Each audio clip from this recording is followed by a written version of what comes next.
सुप्रभात बच्चों। आज हम लोग क्षितिज पाठ्य पुस्तक से काव्य खंड के बारे में पढ़ेंगे जो कबीरदास द्वारा लिखित है। कबीरदास द्वारा लिखित है। इन साखियों के बारे में हम पढ़ेंगे। ये जो दोहे हैं ये कबीरदास द्वारा लिखित है, इसे हम पढ़ेंगे। पहले आइए हम पढ़ते हैं कबीरदास के बारे में को उन्होंने क्या क्या लिखा है और उनकी क्या क्या रचनाएं जो सुप्रसिद्ध हैं। कबीर के जन्म और मृत्यु के बारे में अनेक किंवदंतियां प्रचलित हैं। कहा जाता है कि सन 1398 में काशी में उनका जन्म हुआ और सन 1518 के आसपास मगहर में देहांत। कबीर ने विधिवत शिक्षा नहीं पाई थी, परंतु सत्संग, पर्यटन तथा अनुभव से उन्होंने ज्ञान प्राप्त किया था। भक्ति कालीन निर्गुण संत परंपरा के प्रमुख कबीर की रचनाएं मुख्यतः कबीर ग्रंथावली में संग्रहित हैं, किंतु कबीर पंथ में उनकी रचनाओं का संग्रह विचक ही प्रमाणिक माना जाता है। कुछ रचनाएं गुरु ग्रंथ साहब में भी संकलित हैं। कबीर अत्यंत उदार, निर्भय तथा सद्गृहस्थ संत थे। राम और रहीम की एकता में विश्वास रखने वाले कबीर ने ईश्वर के नाम पे चलने वाले हर तरह के पाखंड, भेदभाव और कर्मकांड का खंडन किया। उन्होंने अपने काव्य में धार्मिक और सामाजिक भेदभाव से मुक्त मनुष्य की कल्पना, ईश्वर प्रेम, ज्ञान तथा वैराग्य, गुरु भक्ति, सत्संग और साधु महिमा के साथ आत्मबोध और जगत बोध की अभिव्यक्ति उनके काव्य में हुई है। कबीर की भाषा की सहजता ही उनकी काव्यात्मकता की शक्ति है। जन भाषा के निकट होने के कारण उनकी काव्य भाषा में दार्शनिक चिंतन को सरल ढंग से व्यक्त करने की शक्ति लिखी गई है। आगे आइए हम पढ़ते हैं कबीर द्वारा लिखित है साखियाँ है, उसके बारे में, उन दोहों के बारे में पढ़ते और उनके अर्थ को समझते हैं। मानसरोवर सुभर जल, हंसा केली कराही, मुकत्ताफल मुक्ता चुगे, अब उड़ी अनंत न जाही। मानसरोवर हिमालय पर स्थित एक पवित्र सरोवर है, पवित्र मन है। सुभर का मतलब होता है अच्छी तरह भरा हुआ, शुभ्र, उज्ज्वल। हंसा का मतलब हंस, साधक या भक्त। केली का मतलब होता है क्रीड़ा। मुक्ता फल यानी मोती, मुक्ता मतलब मुक्त होकर, आजाद होकर। अनंत का मतलब यहाँ पे अन्यंत्र और कहीं भी कहा गया है। आइए इसके भाव को हम जानते हैं। मानसरोवर के लबालब भरे जंगल में हंस क्रीड़ा कर रहे हैं। वे मुक्त भाव से मानसरोवर में से मोती चूग रहे हैं। उन्हें जल क्रीड़ा में इतना आनंद आ रहा है कि वे यहाँ से उड़कर अन्य कहीं नहीं जाएंगे। आशय यह है कि प्रभु भक्ति में लीन होकर परम आनंद में लीन है।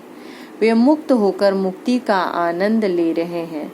अब ये इसे छोड़कर अन्य कहीं नहीं जाएंगे। मानसरोवर का यहाँ दो अर्थ लगाया गया है। एक पवित्र सरोवर जिसमें हंस विहार कर रहे हैं, दूसरा अर्थ है मनिया मानस। यहाँ पे सुभर जल के भी दो अर्थ लगाए गए हैं। अच्छी तरह भरा हुआ जल या भरपूर जल या शुभ्र जल अर्थात पवित्र जल। आइए हम दूसरे दोहों के बारे में पढ़ते हैं। प्रेमी ढूंढत मैं फिरूं, प्रेमी न मिले कोई, प्रेमी को प्रेमी मिले, सब विष अमृत होय। इस दोहे का आशय है, कबीर कहते हैं, मैं भक्त किसी सच्चे प्रेमी को खोजने निकला, परंतु बहुत प्रयत्न करने पर भी वह भक्त मुझे न मिल सका। जब मुझे सच्चा प्रेमी मिला तो सब मेरे पाप्य पुण्य में बदल गए। वासनाएं नष्ट हो गई, दुर्भावनाएं समाप्त हो गई, मन में पवित्रता रूपी अमृत का संचार हो गया। इसमें मैं किसी सच्चे प्रेमी के लिए आया है।